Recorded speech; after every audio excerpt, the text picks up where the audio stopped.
ससुरे में मोटाले नैहर में लड़की गावा ठीक से न खाले पिया बात के प्यार बाटे ससुरे में मोटाले कोई से के होई गइलू एतना घमंडी हो एतना घमंडी बोला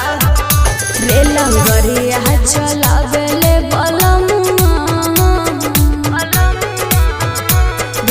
गरिया चलावेले बलमुआ देखेले नहीं लाल झंडी रे गरिया चलावेले बलमुआ देखेले नहीं लाल झंडी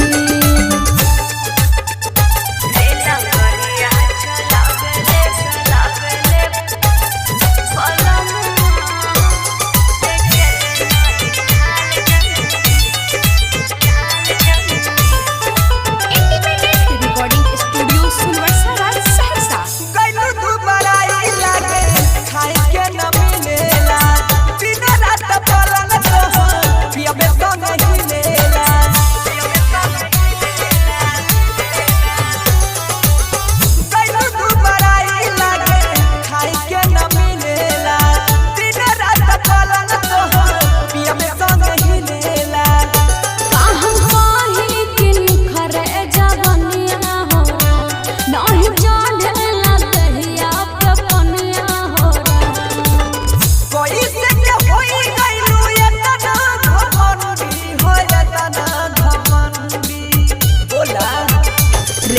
गरिया चलावेले बलमुआ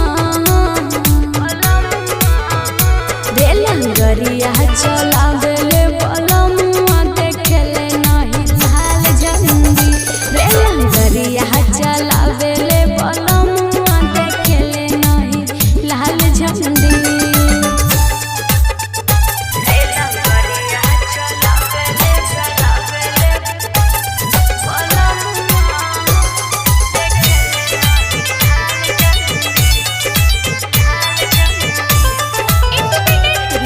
स्टूडियो सुनवरसाला सहरसा यारा नियन माता कब दीना भता रहो रोज घुमावत रहनी सहारा बाजार रहो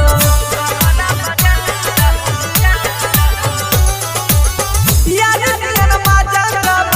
दीना भता रहो रोज घुमावत रहनी सहारा बाजार रहो बंसी मिस्टर सूरतिया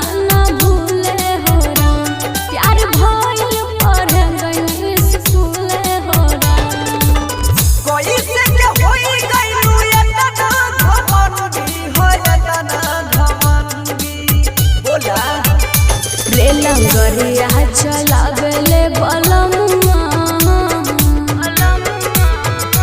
रे गरिया चलावेले बलमुआ देखेले नहीं लाल झंडी रे गरिया चलावेले बलमुआ देखेले नहीं लाल झंडी।